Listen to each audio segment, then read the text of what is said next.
Check out the Norton Secure VPN affiliate link below if you want to help secure your private information like your passwords, bank details, and your credit card numbers on your PC, Mac, or mobile device. Hey guys, so as you know, Kingdom Hearts Dark Road and Union Cross are coming to an end soon.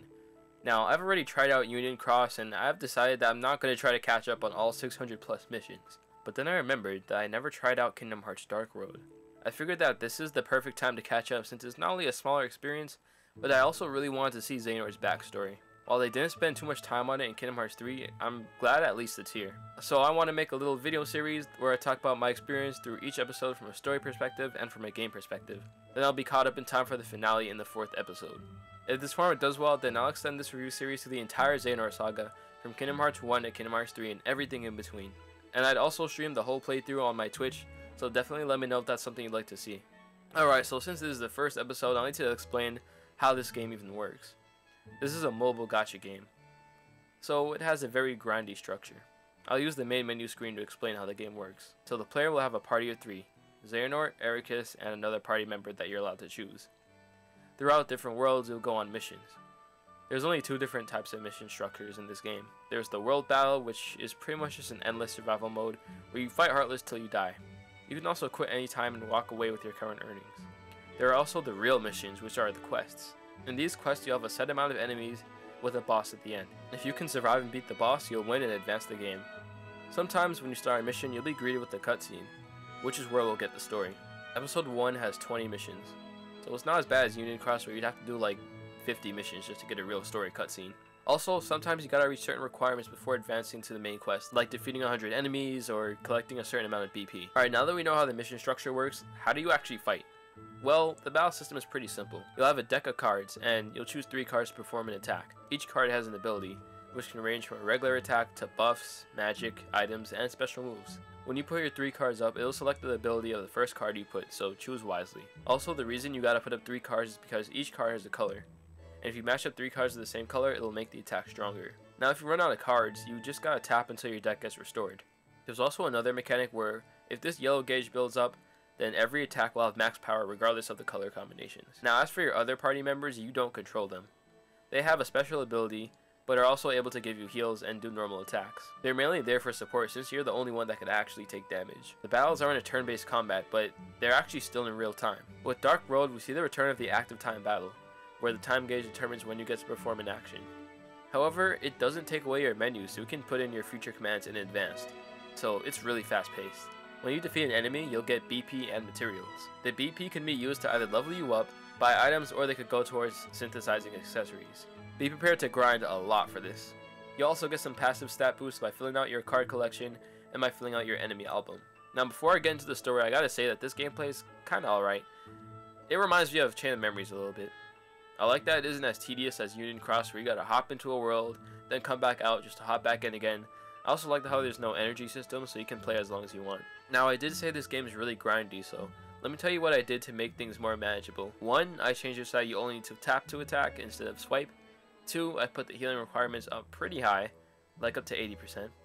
And 3, I used the autoplay feature for the world battle. Basically, whenever the game gives me a ridiculous gacha grinding mission, I just let the game grind itself while I go about my day. And then I play when it's time for an actual mission. This made it so I don't like to sit there and tap my phone for 500 different enemies. And with that, it's time for the story experience. So we start off with the young Xehanort on Destiny Islands. He wakes up from a strange dream he keeps having. He doesn't know what's going on, but if you know anything about Kingdom Hearts Key, you'll know that he's seeing the events of the game. He's seeing the Keyblade War, Darklings, and Ephemer. All of it, really. Honestly, I was really surprised to see this. I mean, Xehanort somehow has seen the original Keyblade War. Right now, I don't know what connection he has, but this might be why he later becomes obsessed with the Keyblade War. Shortly after, we see a hooded figure approach him, and he creates a portal telling him to leave his world and see what's outside. Now, in Kingdom Hearts in 3D, we learn that this hooded figure is Ansem, which is a future Heartless version of Xehanort. Now, if I'm missing any details or anything, be sure to let me know, but is this the story of regular Xehanort or the young Xehanort from Dream Drop Distance? I'm asking this because we know that Ansem teaches young Xehanort how to time travel, but in here he doesn't do that, which would imply that this is the normal Xehanort. However, if Ansem's the reason that he left Destiny Islands, that makes me wonder how that Ansem got off of Destiny Islands back when he was Xehanort. If someone knows the answer, or if someone's also confused about this, let me know in the comments. Time travel can make things really confusing. We then shift over to Xehanort and Scala ad Kylam. We learn from his friend Ericus that one day they found him on the ground. Ericus also notes that all the other towns in Scala ad Kylam are empty, and only the main place we see in Kingdom Hearts 3 was inhabited. With this info, Ericus deduces that he's from the outside world, instead of just from somewhere far away on this world. They talk about chess for a bit and then head over to class. This is where we meet our new cast of characters. Honestly, I was excited to see more people from Xehanort and Ericus' past. Anyway, here we meet Hermod, Bragi, Erd, and Vor. We also meet Keyblade Master Odin a little bit later. Now, all these characters have cool designs which are unique enough to give us a good variety. Though, I will admit, to me, Master Odin looks like a Jedi Master and Gandalf at the same time. Anyway, we also learn that there's another person in the class named Baldur, but he isn't here right now. Also, a little side note is that apparently Ericus is known as the guy who's always late and who always runs away. I found that funny given how he is later on in Birth by Sleep as a Keyblade Master. Odin tells them that the upperclassmen that were preparing for the Mark of Mastery exam have gone missing. As part of the process of the exam, the students travel to see other worlds that are out there. They also learn about the Heartless, the Order, and of course how to cross into other worlds.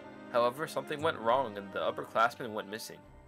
Baldur's sister is among the missing students, so Odin gave him a different mission so that he won't complicate this one. The class's mission is to go into other worlds and to find out any clues on where the other students are. A little later, as everyone is preparing to leave, they go over what Odin told them about.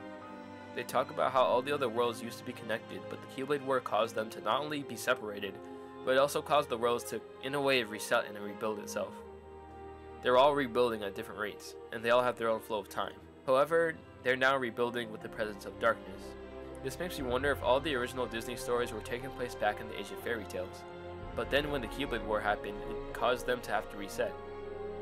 But this time, since there's darkness in these worlds, we get the Kingdom Hearts versions, which features Keyblade wielders coming in to clear out the newly added darkness. There's also some more stuff that I'm thinking about on this section.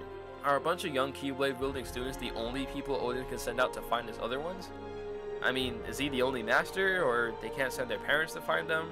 I'm really confused as to where everyone else is, and why it has to be the kids.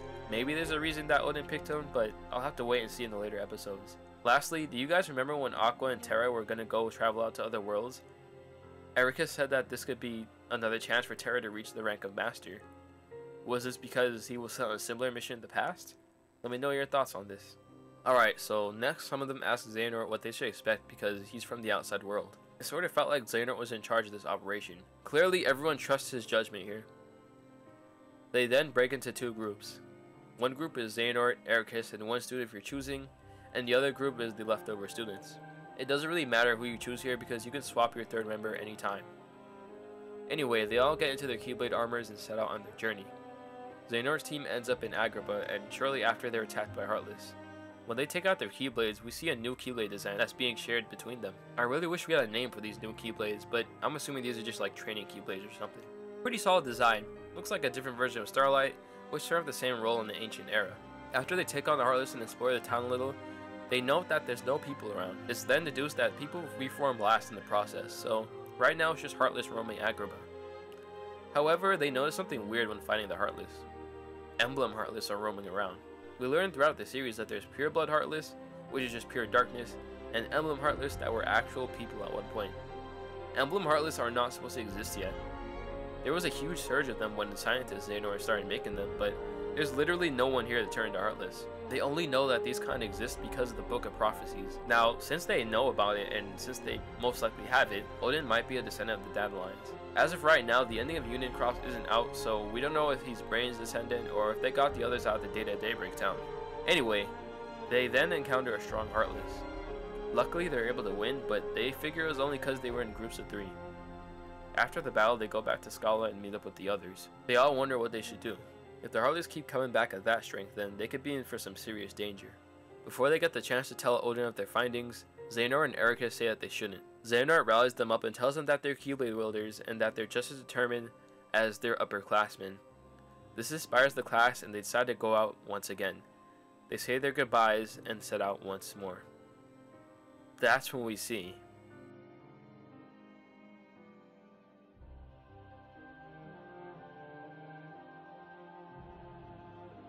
it's raining and Xehanort walks up to 4 graves and places flowers on them. Xehanort's looking more like how he does in Dream Drop Distance now, but he's still not a master yet. We learn from Ericus that Xehanort is leaving in search of something on the outside world. He refuses to tell anyone what he's looking for, while Ericus tries to tell Xehanort not to blame himself for what happened. They reminisce about the good times before they separate. Man, that was crazy.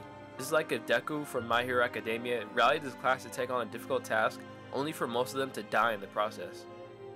I can see why such a somber song is playing in the menu for this game. Xehanort's guilt is, without a doubt, the beginning of his journey on the dark road. Man, yeah, Dark Road is definitely a treat so far. If you enjoyed this video, again, like and subscribe, and definitely check out all of my other videos. I have a bunch of other Kingdom Hearts videos that might interest you. Well, it should interest you. We've got mod showcases, and I have other discussions here as well. Again, if you guys want to see me do more, of this kind of style of video, but for the rest of the Kingdom Hearts series, definitely let me know in the comments. That's going to be it for this video. I hope you guys enjoyed, and I'll be seeing you guys next time.